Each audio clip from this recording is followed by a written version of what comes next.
Welcome to the Talk is Cheap podcast. I am your host, Justin Hayes, and with me, as always, here, Skylar, the Brick House Krowetsky. What's going on, man? Hey, man, how you doing today? I'm doing pretty good, man. That's great to hear. So we've got week 1 under our belt, and one game from week 2 already, that Thursday night game. Yeah, between the Bengals and the Ravens. Yeah, what was the score there? We had 34-23. The Bengals manhandled the Ravens. It was a manhandle. You know, the scoreboard wouldn't tell you that it was a 11-point spread there, but Bengals controlled the ball the whole half, man. Who were the key players there? A.J. Green and Andy Dalton, man. Andy Dalton looked real good. Really?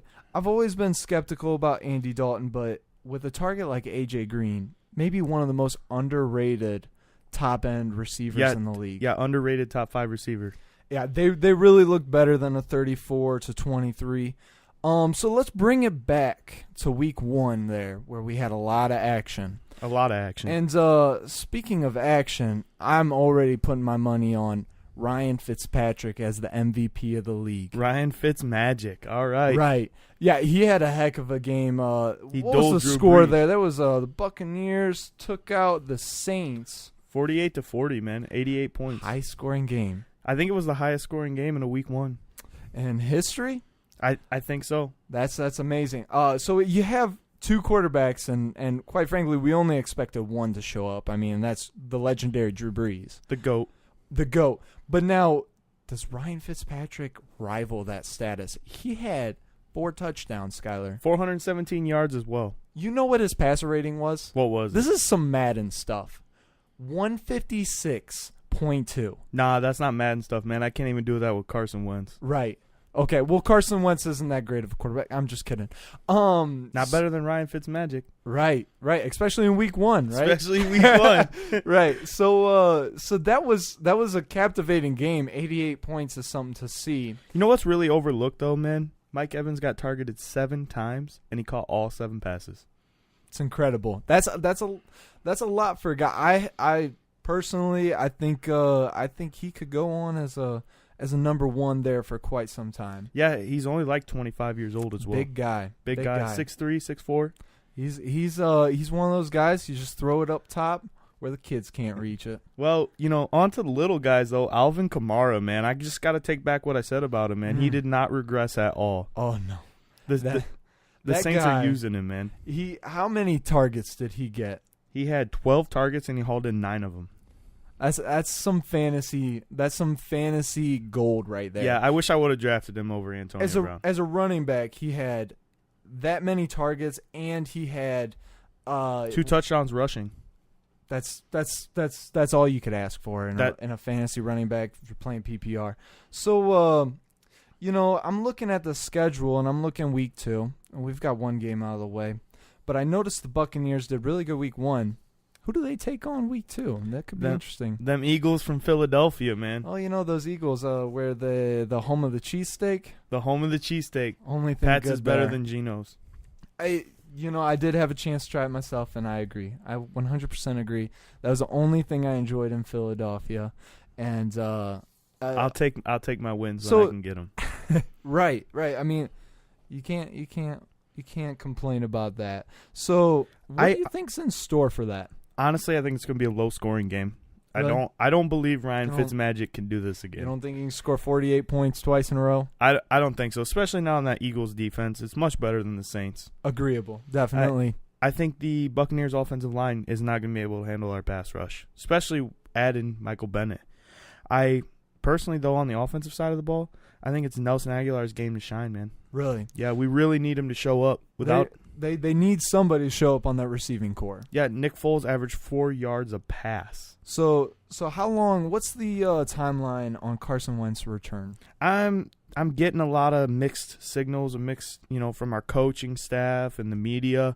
I'm thinking though he'll be ready by week 5, week 6. I mean, I know that's a little later than expected, but as long as we get Alshon back, I think our offense is going to show up, man. So you think the Bucs won't be undefeated past week 2? No, I think the Eagles will be undefeated past week 2.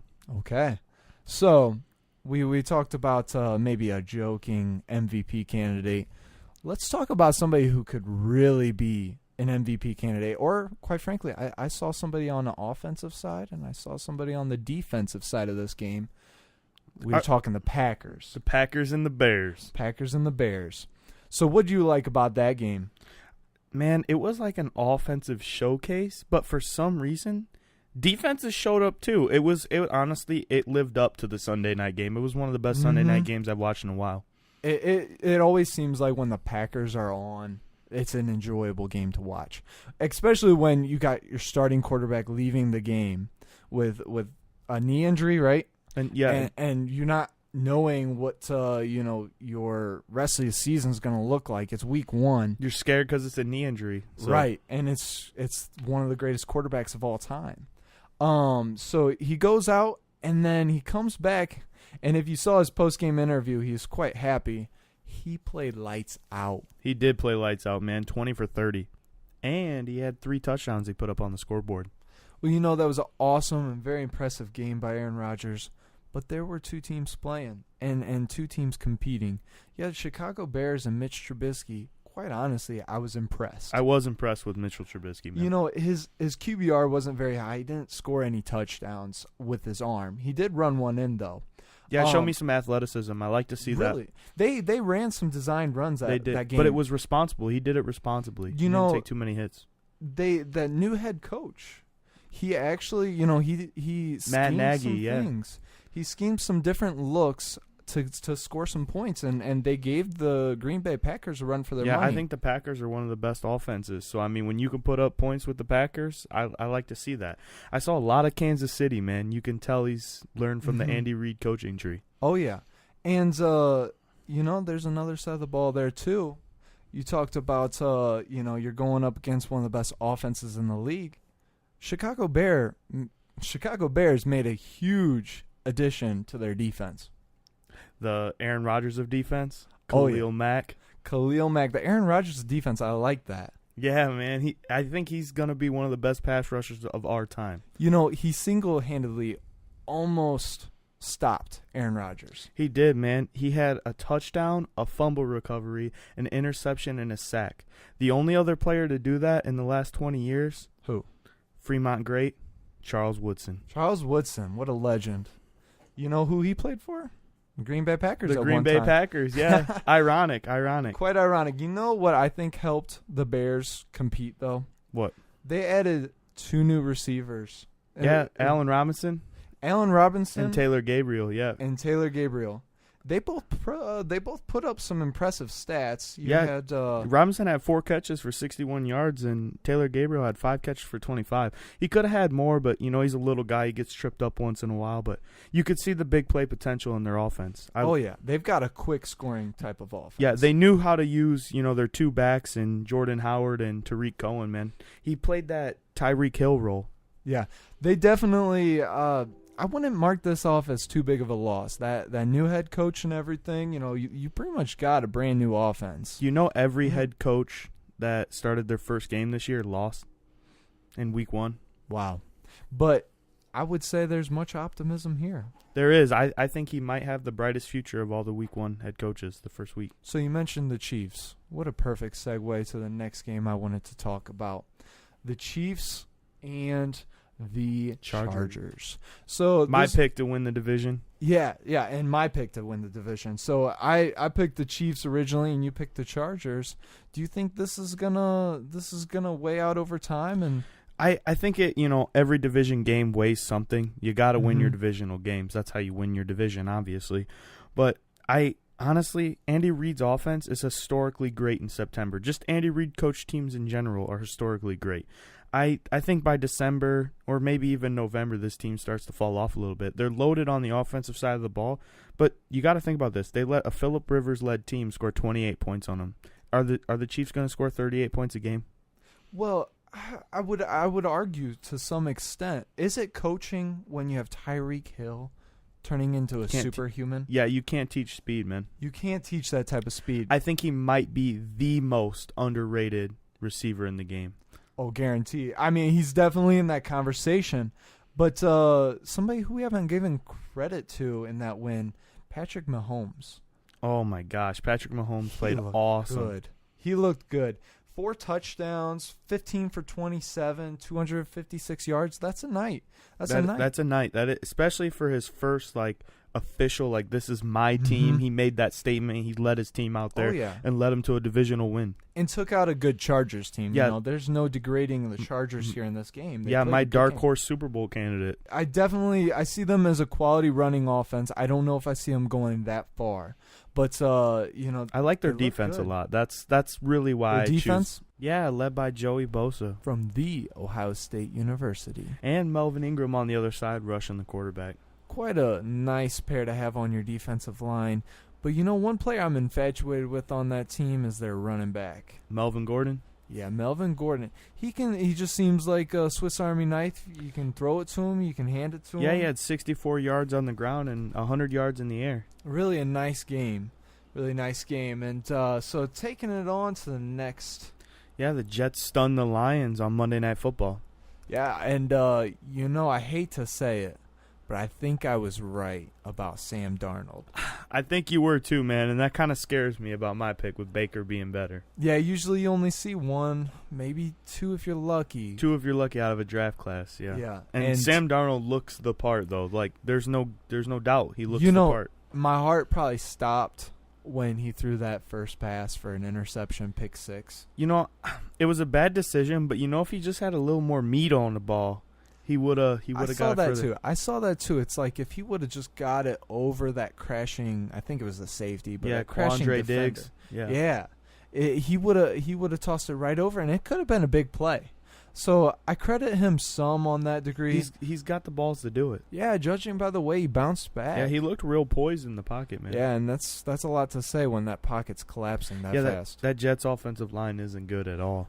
It's struggling. But I was thoroughly impressed with him, to be honest with you. Definitely. You know who I wasn't impressed with? Who, man?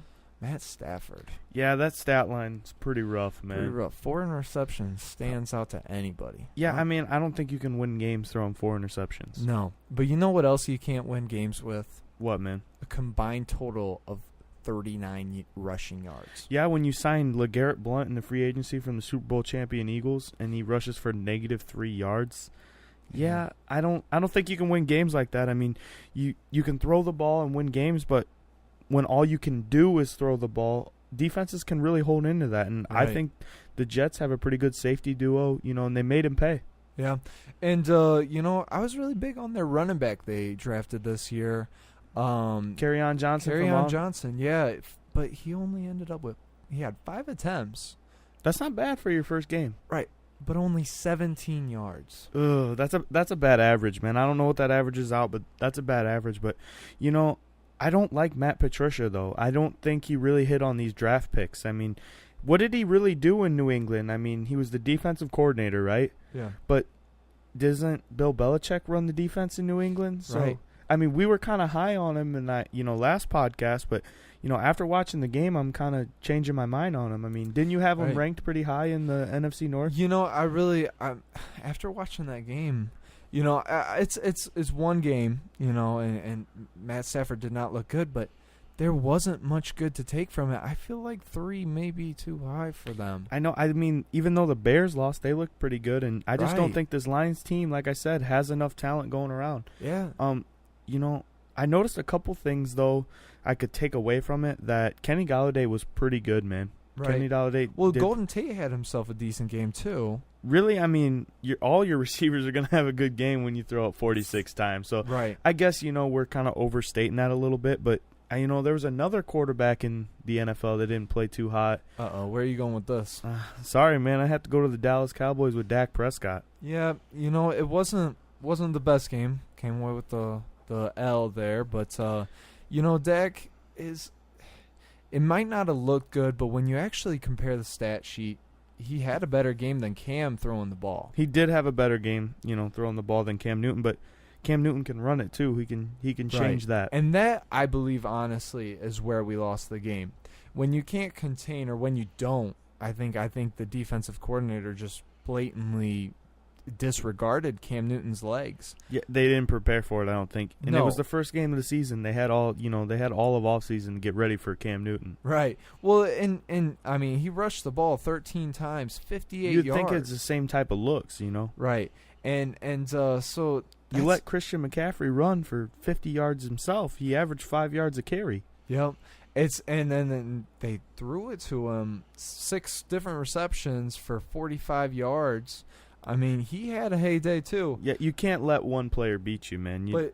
Here, I think, we couldn't stop Cam Newton, but this is the biggest atrocity from this game, is why are you only running the ball 15 times with Ezekiel Elliott?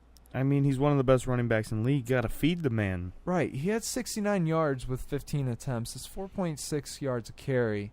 And he had a touchdown. But it's like right off the bat, they ran a couple times, and then they just went to the throwing game. Dak attempted 29 passes. And you only ran the ball 22 times? Right. And you split it up. I mean, Zeke has to get the ball 30 times a game. He's that type of running back. He gets better over time. Yeah, and here's the thing. You go through the offseason, and it looks like the entire message of it was we're a running team. And I get it. You can't kind of put all your money into one pot. You've got to, or in every pot, you've got to kind of pick who you are. And so they picked that they're a rushing team. They got rid of Dez. They, Witten retired. Retired. And then they invested in that offensive line draft pick. It doesn't look like it's panning out thus far. I was thoroughly unimpressed, man. I picked him. Remember, we talked in our pre-draft rankings. I was high on Connor Williams, higher than most. I really thought he was going to be the steal, and I was mad when the Browns didn't take him, man. Right. Well, I thought the Browns, missed on it. Going for who'd they end up getting?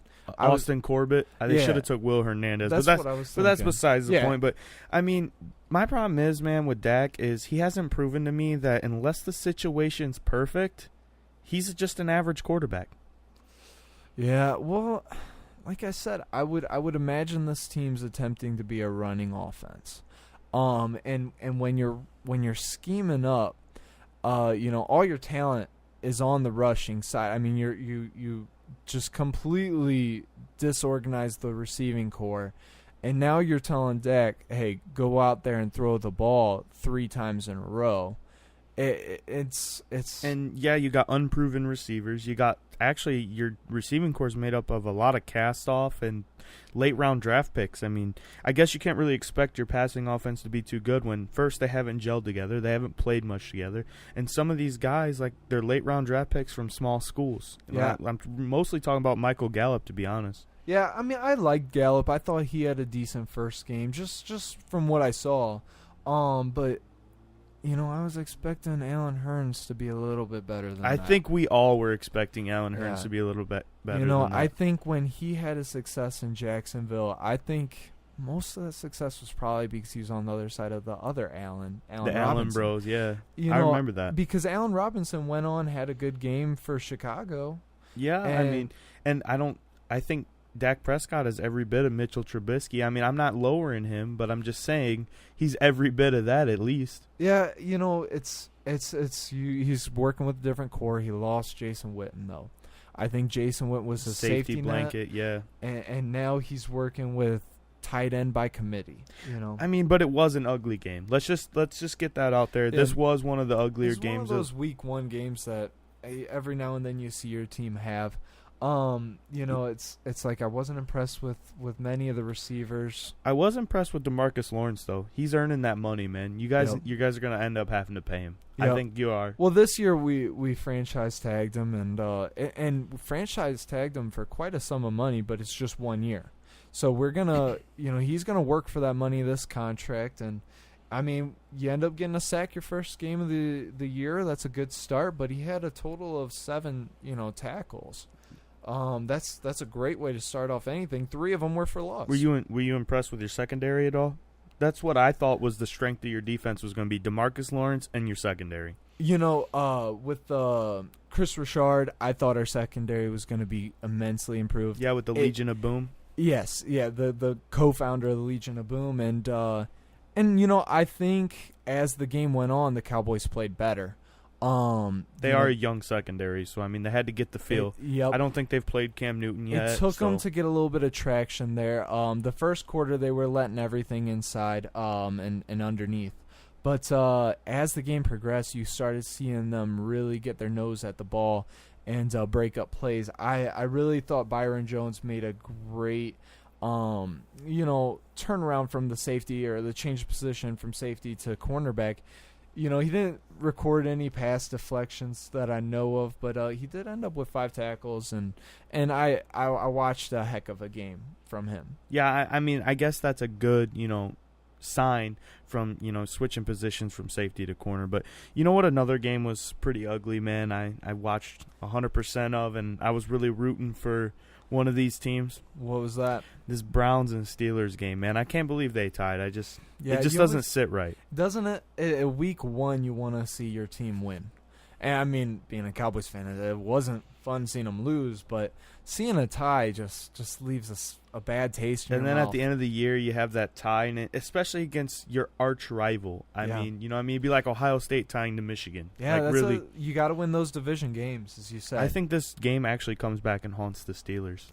Right. It could. I mean, when you take a look at the division, the Bengals are 2-0 now.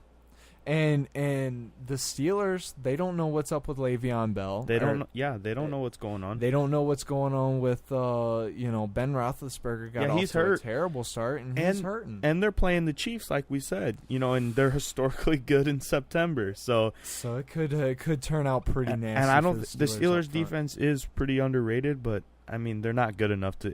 If the Chargers aren't good enough to keep them, there's no way I think that Steelers secondary is good enough to keep them. They're pretty young and athletic, but I think Tyreek Hill's going to feast in the next week's matchup. But what do you think about Cleveland in their matchup against the Saints? It's going to be a tough one.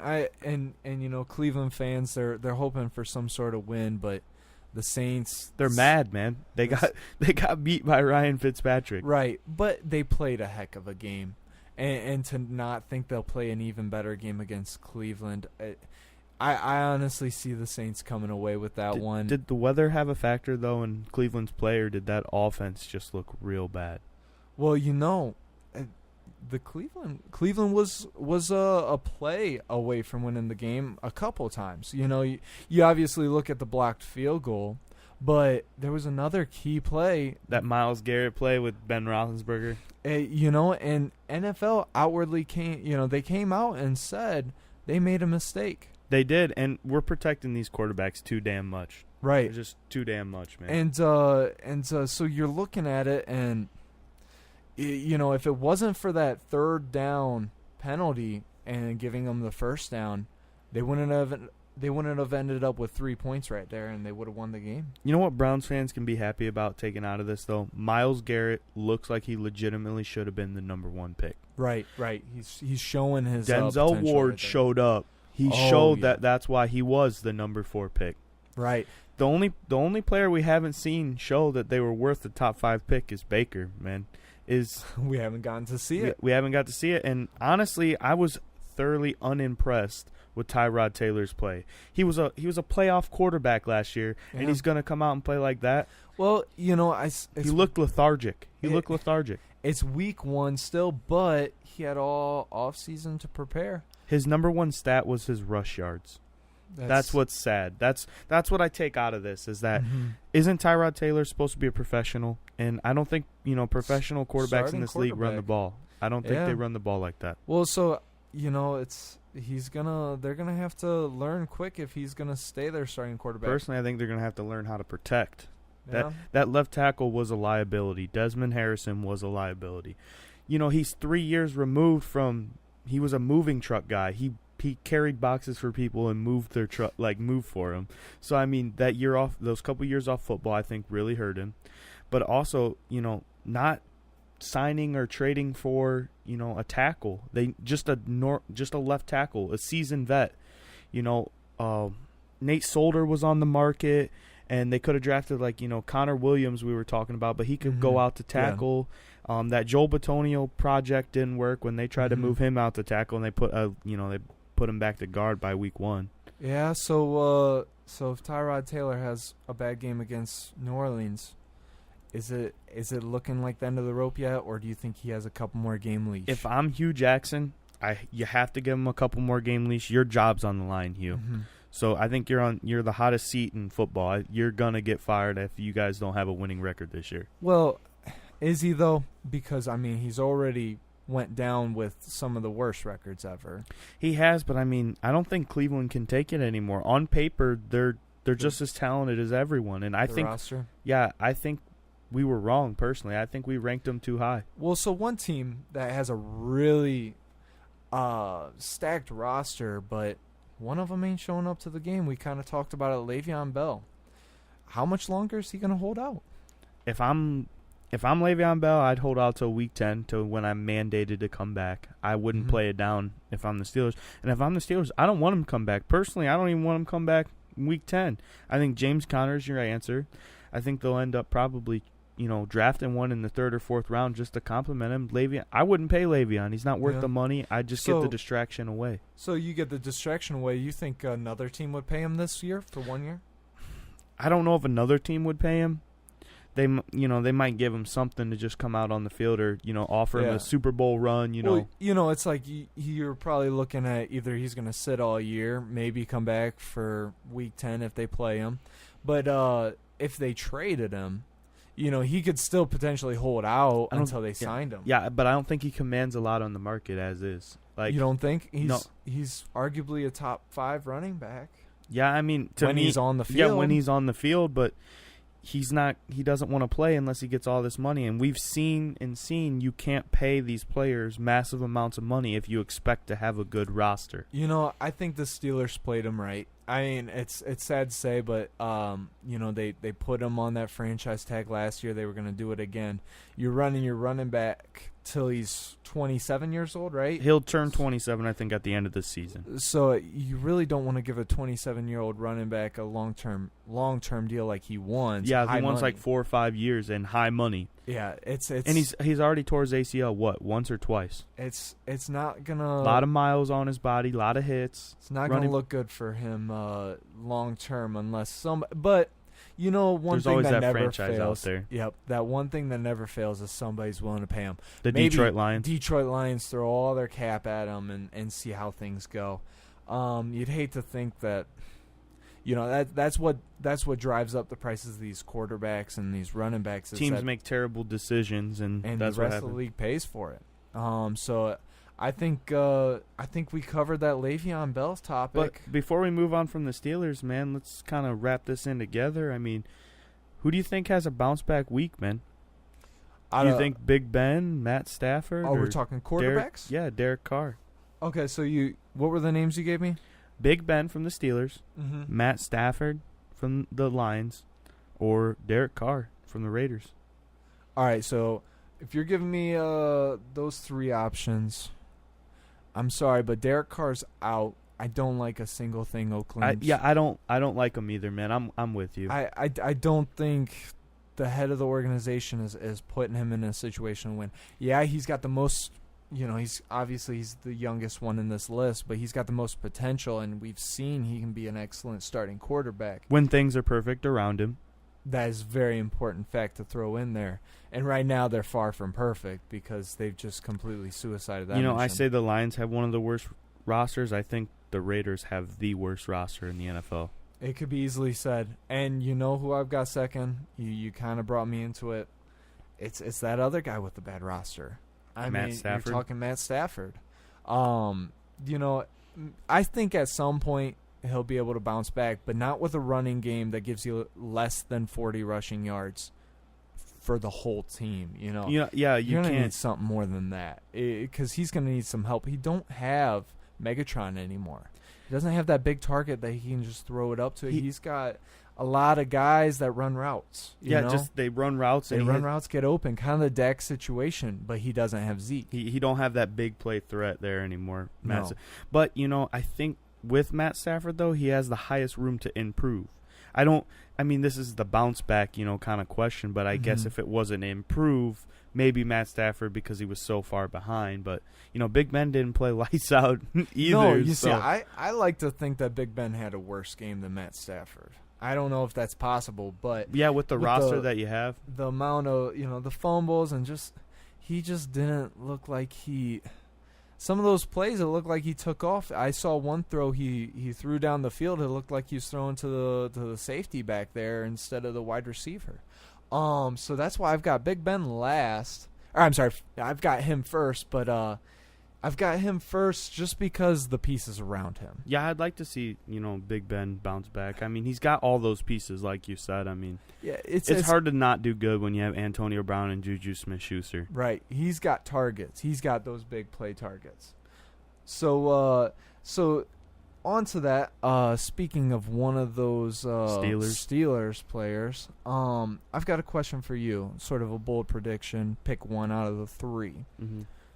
Out of these three players, who will be on the field first and playing? All right. We've got Baker Mayfield, Cleveland Browns. Mm-hmm. So that'd be him taking over Tyrod's spot. Yeah. Le'Veon Bell, like I said, the Steelers, and Dez Bryant. Man, that's a tough one. I might have to say Baker's out because I think Tyrod's going to get more time. Tyrod's got some pretty favorable defensive matchups. He's going to score some points. I don't know about win games, but it's hard to bench somebody who looks like they're going to play good. I think he'll play good against the Saints. I don't think he'll win, but I think he'll play good. Good enough to enough to keep his job. I like to think that their idea with Baker is to have him start week 1 next year. Yeah, stash him. He needs to learn, he is a cocky guy, and I absolutely love that about him. I think that's what makes him. He's got that little man syndrome. Yeah, fiery. 6 foot. He leads that team as well. I mean, one thing that I recently discovered, and I'm appalled that I didn't figure it out while I was kind of scouting him. I looked more so at his tape and his confidence. One thing I overlooked, he won a state championship in high school in Texas. And then the other thing that stands out is he was a walk-on to college. Yeah, Texas Tech.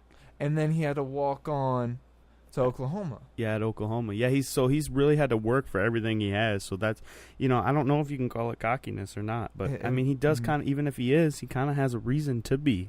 Yeah. So, past Baker, though, I don't think Le'Veon plays till week 10. If he even plays at all this season. So you think Dez is coming back prior to week 10? Yeah, I think Dez, if anything, he'll come back before week 8 or around the trade deadline because if somebody can't get a receiver or somebody gets hurt mid-season, they're going to have to sign him in. Well, I'm not necessarily saying that I would want this to happen, but did you notice over the weekend, I believe it was, or maybe middle of this week, you saw that picture. Dez Jerry Jones at the Beyonce concert. Right. They're good friends. Dez. Jerry Jones didn't want to make it personal with Dez. I think he tried to amend because personally, a lot of casual Cowboys fans are really mad about the Dez, the Dez cut. And personally, I was a supporter of the Dez cut, but I liked the guy. I've watched him play for us. I've watched him make big plays. It was a catch in Green Bay, but it's like, I don't know if you can come back on that, but. I think, personally, if I'm Dez, I want to sign for a Super Bowl contender. I think that's the one thing that's missing. Isn't he like top 5 in touchdowns for the Cowboys? He's number 1, I believe, in touchdown receptions. So he's probably, 88. It won't be retired because, Michael Irvin, but, he's going to be in your Hall of Fame for sure. And maybe if you can resurrect his career, might be an actual Hall of Fame player. The Pro Football Hall. Yeah, the Pro. Yeah. But if I'm him, I'd probably sign with the Eagles, and this isn't my bias showing. They're obviously missing an X-receiver. They're missing that throw it up and go get it kind of guy. Alshon Jeffrey, we don't know how healthy he's going to be. I'm speaking as Eagles here. We don't know how healthy he's going to be. We don't know when he's going to come back. He's not even cleared for contact yet. So, if I'm Dez, I'm trying to sign with Philadelphia to try to win another ring. Cool. I think that's his best Super Bowl fit. Actually, one thing he said, it was reported after he got cut, was that he came up to one of the media guys in Dallas and said, "I'll see you 2 times this year." That's awesome, man. He did say that. I think his intention was go to Washington. Yeah, or Texans, because we played them in the preseason, and in the regular season we'll play them too. Oh, Houston, yeah. I don't know if he fit. You got to add all the weapons you can for Deshaun Watson. It makes sense for the Texans. I just don't understand why a 29-year-old receiver. Now he is exiting his prime. We saw the decline, but he's a 29-year-old ex-receiver. As long as you don't have the go it up and get it kind of receiver, there's no no reason not to take a chance on this guy. Right. There's not one. Right. And I agree with that. He's still got the ability to do that. Now, he struggled with route running and production, but I think it's one of those things that you go through a quarterback change and it might just affect the style of the team, you know. He might still have some meat on the bone. Yeah, I'm kind of just grasping for air here, but I'm going to have to say I have like a little dark horse Dez Bryant kind of team going on here. What's that? The Buffalo Bills, man. I know. Explain. They got Jared Allen, right? Right. It was obvious the Bills have no playmakers. They have none. They have that Calvin Benjamin, and he is that go-it-up-and-get-it receiver. Yeah, but has he really done it in the past couple of years? He did it with Cam Newton. Like, that was one time. What was his injury? Was the ACL or what was it? He got knocked out of training camp. I think it was ACL. I can't even remember, man. It was so long ago. Ever since he has not been the same. He's not. It's clear. Because he was that big target. He's a big guy, and he goes up and gets it. So when you come down, I mean, it's rough, especially on a guy with knees. I mean, yeah, and Jared Allen's not the most accurate guy either. Let's just get that out there. Like, he's got an arm, but he's not accurate. And I think that's kind of what Dez needs. I mean, somebody who can throw it out there. I mean, just wing the ball. Just, no fear, because Jared Allen is a quarterback that has no fear. And we keep going with this Dez Bryant conversation. It's been a topic all summer. And to some point of that, I disagree about the strength of arm versus the accuracy, because that's where I think Tony Romo was always underappreciated there. It's always seemed to kind of go unnoticed how well he placed the ball for Dez Bryant to reach it at that high point.